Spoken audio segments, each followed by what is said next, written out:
Alright, good afternoon, YouTubers and classic RV owners. I have here a 1981 Chevy Tioga. It's just got basic Chevy 350, 400 tranny, 46,000 miles on it.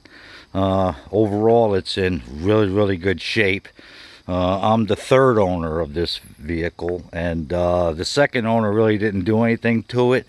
Started doing some mechanical stuff to it. I guess it had some crap in the tank, so he had to drop the fuel tank, get all that cleaned. But I went and got all fuel, new fuel lines, fuel pump, all that good stuff. Make sure I get her up and running again. Apparently, you know, again, it's in great shape, but she's a little dated. So they did make an attempt to put this floor in. They actually paid somebody to do it, but me personally, I think my Jack Russell and my baby son probably could have done a better job. So my wife and I are starting to rip into it a little bit. We do like the layout on it because it does have its own bedroom, where a lot of them don't. It's not quite a queen size, but it's bigger than a full size. So, but we're going to work around that.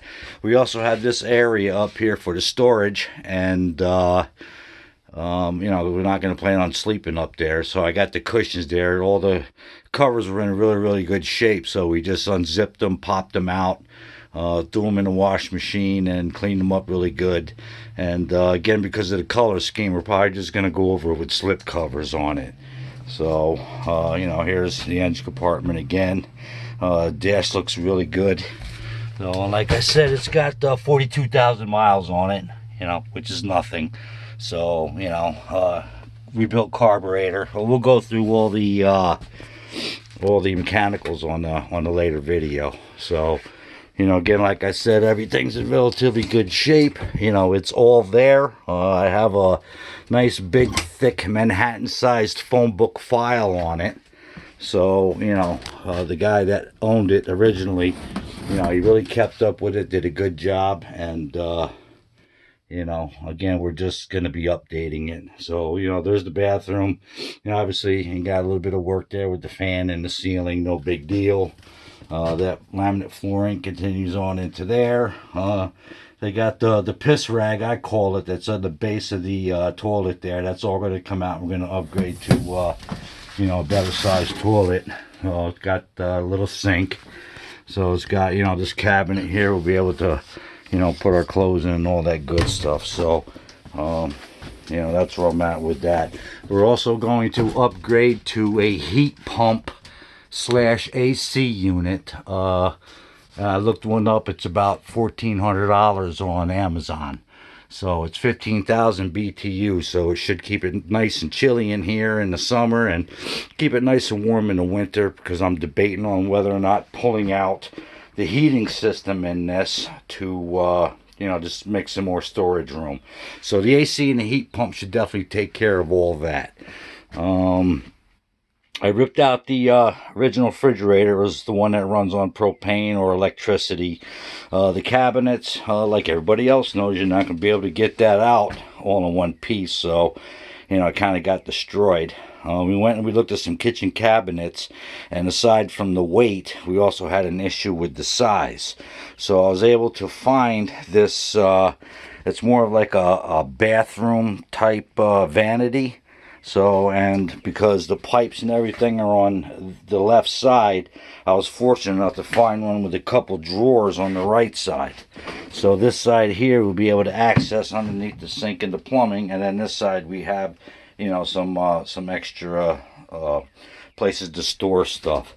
So here's the plenum here for the hot water heater. So I'm actually going to build this up, a frame, and then carry this straight across right to the end where the refrigerator is going to go.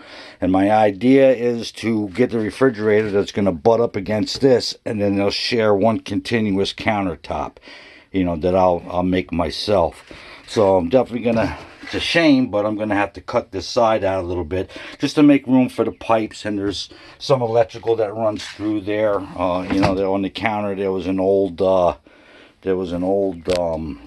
you know, outlet here, and there was a convenience outlet here. So You know, I do want to try to incorporate that in with the new rebuild. So, you know, good steel framing all the way around, you know, not wood. I wish it was aluminum, but the steel is just as strong. Not as light, but it's as strong. You know, the insulation is in pretty good shape. This is where the vent was for the refrigerator and the vent for the stove. And then there's the inlet down there where the propane was and everything. I pretty much just went and I put some metal sheeting in here instead of ripping the whole siding apart and you know, having to redo the siding outside. I just put this aluminum sheeting in here, which I still got to button up and seal it and make sure it don't vibrate when we go down the road. And I put the insulation in there. We're just going to go ahead and cover right over that. So this is where we're at right now so far with the renovation. Thus far I spent about $300. Not, you know, the cabinet wasn't too bad. I got this one piece of paneling that's going to go up here on this back wall, which it doesn't really matter what it is because we're going to do backsplash from the cabinet all the way up and on this wall as well and around the windows. So, but I do want this wood to go all the way down to the floor for noise and also insulation purposes. So, you know, I picked up the boxes of flooring, which I got relatively cheap. Whoops, well, there goes one. But we picked out this, it's called, it's like a gray, and they call it Grand Canyon. So you'll be seeing that once I get that down on the floor. So I got 4 boxes of it. It's pretty heavy duty stuff. It's going to add a little bit of weight to it, but at least the weight will be on the floor, so that'll help with upper stability. So this is the end of video 1. Click the like button if you like it. You got any questions, ask questions, and follow my other future videos. Okay, again, hit the big thumbs up for Harley James 62. All right, thank you all for watching, and be well.